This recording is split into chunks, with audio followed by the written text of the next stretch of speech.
We talking RBI, Brickyard History Part 2. What's up, Storm? What's good, y'all? Storm in your area. pt2 podcast. What's the situation, man? So run it down, man. How did you run into, briefly, real fast, how did you run into Brickyard again? Alright, yo, young boys off 58th Street. I was down with Rodney's Connection, just doing our little shows, just trying to craft our art, just trying to get our thing right. You know what I mean? We was doing little things around the way, just throwing our little own house parties. We was making flyers. Back in the day, y'all gotta remember, man, we was some of the first people with merch, you know what I mean? We had the hoodies, we had the jackets. So Connection, shout out to Rodney's Connection. Rayhan, Sid, pt2, you know what I'm saying? Y'all know West Philly, Southwest hip hop. I definitely gotta know Rodney's Connection. So my partner used to be RBI, Movement But Intelligent. Now if y'all was on the hip hop scene, 93, 94, I definitely had to know, you know what I'm saying, some of the old classic groups. You know what I mean? We were the fully underground. And understand right now, that's what's hot right now, you know what I mean? Like a lot of people ain't really jump out like that, get established, but we started our own little mixtape circuit. We no management, no none of that. You know what I mean? Got the chance to link up with the dope brothers. So we went to school with Rayhan. We started throwing our own parties, started having our own flyers, started doing our own thing. Kind of blew up a little bit. Once Rayhan and Saeed Akati, they started getting on the radio, started doing their little shows, started doing dances a couple of times. You know what I mean? Doing like the little circuits and spots like that. Legendary. Yeah. Shout out to Bobby Dances, you know what I'm saying? Y'all know about, again, like I said, pt2 podcast is all about legendary hip hop. If y'all know about legendary hip hop, y'all know about Bobby Dance Spot, you know what I mean? Right downtown. So once we linked up with the brothers, we were just really trying to get our art together. You know, we was young, you know what I mean? 17, 18. Just really trying to find our way in the music business or whatever, and really trying to craft our art and trying to really get dope with it. So we had a chance, had the opportunity to be blessed dealing with Rodney's Connection, to go to 88 KDU and start doing a couple freestyles on air, start hitting the studio with them, and they told us they was linked with some super dope brothers from, you know what I'm saying, up near the north side, near around D-Town area, called the Brickyard. So I heard about them, like, you know, to be honest, like out West Philly way, they was legendary.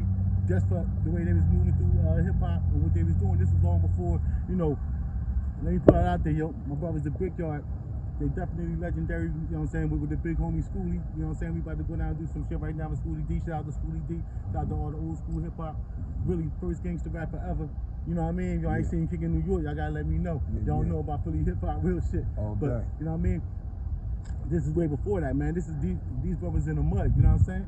These brothers was coming up, but they had a lot of rep in the hood. And I'm gonna be honest with y'all, they ain't really had no reason to take on no proteges or none of that. They was really moving up. They was doing shows, they was going to radio. Like they was actually, you know what I'm saying, Philly hip hop staples. And if y'all look up the Brickyard Derelicts, y'all going, you know what I'm saying, find some real hip hop. Look up a lot of clips, man, see what my brothers did. So they took us under their wing, and they actually let us hang out. I would like to say we was like little brothers. I mean, honestly, like, you know, we used to get up with the kids and, you know what I'm saying, walking to school and whatnot, you know what I'm saying? And then after that, boom, it was boot camp, you know what I mean? So, as far as in delivery, as far as in getting our shows together, as far as in being able to do what we did, all of that came from them. And I'm not ashamed to say, I tell everybody this every day. I stole their style just to say that. My performance style is a performance to the Brickyard Derelicts, you know what I'm saying? My brother Devon, my brother Grizz, I watched them growing up so much that it really got embedded in me to just make my music the way they did their thing. So, you know, seeing them on stage, I'm gonna let y'all know. Please look it up. Please look up their show at dances, man. Cause that thing was legendary, man. Right now, I still get flashbacks of us performing together live and hearing them do their songs and like the way they were so precise. You know what I'm saying? It wasn't a duo out there, and I know I'm saying this because they my brothers, but I'm just being real with y'all. It wasn't a duo out there that was more complete. You know what I mean? Rose delivery was on point, on time, all the time, and Grizz was just, you know what I'm saying, the electricity. You know what I'm saying? You put them two together, it was always something special. Shout out to Grizz Flowers, you know what I'm saying? He probably about to, you know what I mean, pop up on the scene and let y'all know what's going on. So, you know, me and my brother Doug, shout out to Mark, shout out to Doug 07. You know what I'm saying, RBI, a lot of our Ruthless But Intelligent style were molded and crafted by the discipline that we seen these older brothers do. Because we like, yo, matter of fact, these brothers is going to work. Grizz raising the family. We run around with them while they raising their families, but at the same time, they doing shows at night. the same time we go to the studio with them. And to understand that level of discipline and being dope like that, I understand right now it's a new thing to just get in the studio and do your thing, you know, just go in there and say whatever and just let it flow, to get on stage and rhyme over your music and this and that. And I understand that that's the new wave. But the new guys blend with the old. And I got respect for the young. You gotta have science. You gotta have the science. Peace, yo. I got a lot of young artists on my label, and I just want them to understand that to be your best, you know what I mean? Shout out to the Store One Music, you know what I mean? You know what I'm saying? Everybody out there grinding. But to be your best, it takes that discipline, man. So what I'm saying is, I seen so many artists at their best at their highest level just because they wanted to.